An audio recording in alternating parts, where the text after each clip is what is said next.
দখলদার ইসরায়েলি বাহিনী এবং নিরীহ ফিলিস্তিনিদের মধ্যে ভয়াবহ যুদ্ধ চলছে, আর এই মুহূর্তে আমাদের হাতে এসেছে যুদ্ধের সবথেকে গুরুত্বপূর্ণ তাজা আপডেট সংবাদ। প্রথমেই জানাবো, ফিলিস্তিনিদের ৬০০ ঘরবাড়ি গুঁড়িয়ে দিল ইসরায়েল। ফিলিস্তিনিদের অধিকৃত পশ্চিম তীরের জেনিন শরণার্থী শিবিরে ইসরায়েলি সেনাবাহিনীর অভিযানে টানা ১১৪তম দিনে অব্যাহত রয়েছে। চলমান এই আগ্রাসনে পর্যন্ত ৬০০টি ঘরবাড়ি সম্পূর্ণ ধ্বংস করে দিয়েছে। আজ আল জাজিরার প্রতিবেদনে ইরানি বার্তা সংস্থা ইরনা এই সংবাদ জানিয়েছে। এরপর জানাবো, ভারতীয় নিরাপত্তা বাহিনীর অভিযানে ৩১ মাওবাদী বিদ্রোহী নিহত। ভারতের নকশাল বিদ্রোহীদের নির্মূলে সবথেকে বড় অভিযান পরিচালনা করেছে ভারতের সেনাবাহিনী। ৩ সপ্তাহ ধরে চলমান অভিযানে নিহত হয়েছে ৩১ জন মাওবাদী বিদ্রোহী। আজ এই খবর জানিয়েছে সংবাদ মাধ্যম CNN। এদিকে ভারতীয় মুসলিম নারী সেনা কর্মকর্তাকে বিজেপি মন্ত্রীর অশ্লীল কটূক্তি সুপ্রিম কোর্ট নির্দেশ দিল মামলা করতে। ভারতের মুসলিমদের প্রতি বিজেপি তথা মোদী সরকারের চরম ঘৃণা আর বিদ্বেষের জ্বলন্ত প্রমাণ আবারও সামনে এলো। মোদী তার ড্যামেজ কন্ট্রোলের জন্য সংখ্যালঘু কার্ড ব্যবহার করে অপারেশন সিঁদুরের ব্যাপারে যে মুসলিম নারী সেনা কর্মকর্তাকে দিয়ে নিয়মিত ব্রিফ করেছেন, সেই কর্নেল সোফিয়া কুরেশিকে এখন বিজেপির টার্গেটে পরিণত করেছে। জানাবো, ইমরান খান গোপন চুক্তিতে রাজি, অস্বীকার পিটিআইয়ের। Pakistan Tehreek-e Insaf PTI chairman barrister Gohar Ali Khan রাজনৈতিক সংকট নিরসনে সংলাপের প্রয়োজনীয়তার উপর গুরুত্ব আরোপ করেছেন। তিনি বলেছেন, সব রাজনৈতিক বিষয় আলোচনার মাধ্যমে সমাধান হওয়া উচিত। তিনি দৃঢ়ভাবে বলেছেন, পিটিআই প্রতিষ্ঠাতা ইমরান খানের সঙ্গে জড়িয়ে কোনো গোপন চুক্তির খবর ভিত্তিহীন। এবং সর্বশেষ জানাবো, বরিশালে হেফাজত থেকে পালানো ছাত্রলীগ নেতা ঢাকায় গ্রেপ্তার। বরিশালের পুলিশ হেফাজত থেকে পালিয়ে যাওয়া সাবেক ছাত্রলীগ নেতা খালেদ খান রবিনকে ঢাকা দক্ষিণ খান থেকে আজ গ্রেপ্তার করেছে মহানগর গোয়েন্দা পুলিশ ডিএমপি। প্রিয় দর্শক, এতক্ষণ শুনছিলেন সংবাদ শিরোনাম, এবারে বিস্তারিত। তবে তার আগে বন্ধুরা, অনুরোধ থাকবে এই সংবাদটিতে একটি লাইক দিন। এই চ্যানেলে আপনি নতুন হয়ে থাকলে আমাদের সংবাদটি দেখতে দেখতে চ্যানেলটি সাবস্ক্রাইব করে রাখুন। আর বন্ধুরা, গাজা যুদ্ধে আপনি যদি নিরীহ ফিলিস্তিনিদের ভালোবেসে থাকেন, কমেন্টে ইয়েস লিখে বিশ্ববাসীকে জানিয়ে দিন। সংবাদটি আপনার বন্ধুদের মাঝেও শেয়ার করে দিন, যাতে করে তারা আমাদের এই লেটেস্ট আপডেট সংবাদগুলো জানতে পারে। এবারে বিস্তারিত।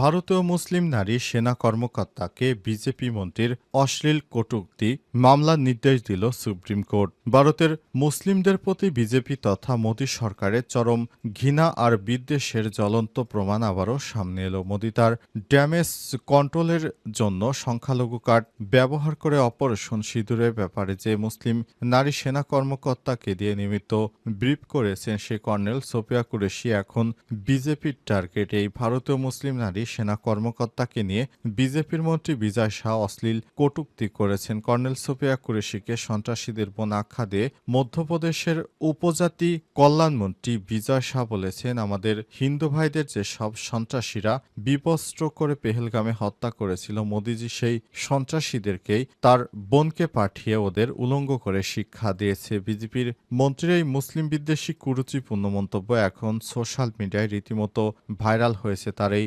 বক্তব্যকে কট্টরপন্থী অনেক হিন্দু সমর্থন করে সোশ্যাল মিডিয়ায় পোস্টও দিচ্ছেন। তবে কংগ্রেস সহ বিভিন্ন রাজনৈতিক দলের নেতা, ইউটিউবার ও সাংবাদিক সহ অনেকেই এর তীব্র সমালোচনা করেছেন। তারা এই বক্তব্যের ব্যাপারে সরকারের কাছে ব্যাখ্যা চাওয়ার পাশাপাশি বিজয় শাহকে মন্ত্রীর পদ থেকে বহিষ্কারের দাবি করেছেন।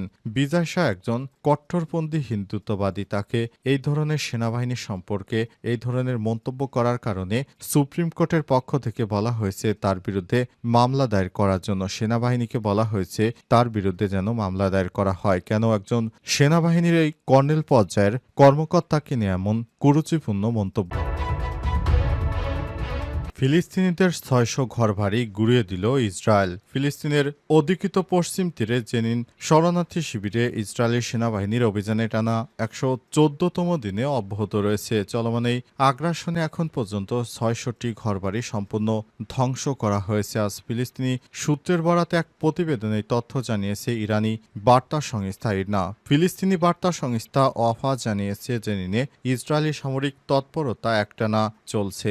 স্থানীয় পৌরসভা পৌরসভার হিসাব অনুযায়ী শরণার্থী শিবিরের ভেতরে এখন পর্যন্ত প্রায় ৬০০টি বাড়িঘর সম্পূর্ণ গুঁড়িয়ে দেওয়া হয়েছে। বাকি বাড়িঘরগুলোতে অনেকগুলোতে আংশিক ক্ষতিগ্রস্ত হয়েছে। জেনিন পৌরসভা আরও জানিয়েছে, ইসরায়েল বাহিনী লাগাতার গুলিবর্ষণ ও সশস্ত্র অভিযান ও শিবিরের বাসিন্দাদের দুর্ভোগে চরমে পৌঁছে গেছে। জেনিন শরণার্থী শিবিরে এই দীর্ঘমেয়াদী সামরিক অভিযানকে ফিলিস্তিনি কর্তৃপক্ষ একটি পরিকল্পিত মানবিক সংকট ও গণদমন নীতি হিসেবে বর্ণনা করেছে। এদিকে কাতারের যুদ্ধবিরতি নিয়ে পরোক্ষ আলোচনার মধ্যে গাজায় ইসরায়েলি হামলায় আরও ৮৪ জন নিহত হয়েছে। উত্তর গাজা থেকে তাদের বাস্তুচ্যুত করার যে কোনো পরিকল্পনাকে সহজতর করবে এই হামলা। সুতরাং নেতানিয়াহু চাইছে যে গাজা থেকে সমস্ত মানুষকে পৃথিবীর অন্য কোনো দেশে সরিয়ে দিয়ে তারপর ওই এলাকাগুলোতে যুক্তরাষ্ট্র থেকে যেসব ইহুদি আছে তাদেরকে গাজায় পুনরায় বসতি স্থাপন করা। নেতানিয়াহুর এই স্বপ্ন দীর্ঘদিনের। আজ তার মন্ত্রিসভায় এই ভারতীয় নিরাপত্তা বাহিনীর অভিযানে ৩১ মাওবাদী বিদ্রোহী নিহত। ভারতের নকশাল বিদ্রোহীদের নির্মূলে সবথেকে বড় অভিযান পরিচালনা করেছে ভারতীয় নিরাপত্তা বাহিনী। ৩ সপ্তাহ ধরে চালানো অভিযানে নিহত হয়েছে ৩১ জন মাওবাদী। বৃহস্পতিবার এই খবর জানিয়েছে সংবাদ মাধ্যম CNN। গত বুধবার ভারতের স্বরাষ্ট্রমন্ত্রী অমিত শাহ সামাজিক যোগাযোগ মাধ্যমে বলেছেন, ভারতের ছত্তিশগড় এবং তেলেঙ্গানা রাজ্যের সীমান্তে বিদ্রোহীদের ধরতে নিরাপত্তা বাহিনী ২১ দিন ধরে চেষ্টা চালিয়েছে। এখন পর্যন্ত পরিচালিত সবথেকে বড় এই অভিযানে ৩১ সন্দেহভাজন মাওবাদী নিহত হয়েছে।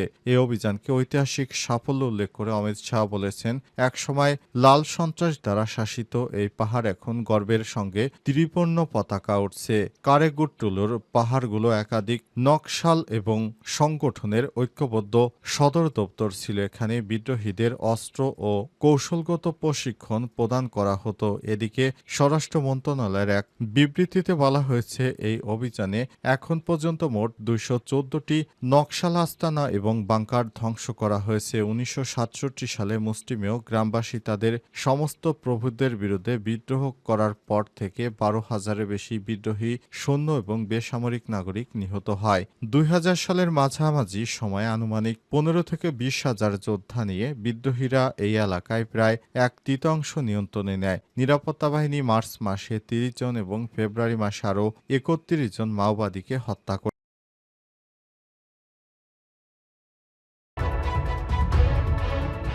প্রথমে জানাবো, বরিশাল হেফাজত থেকে পালানো ছাত্রলীগ নেতা ঢাকায় গ্রেপ্তার।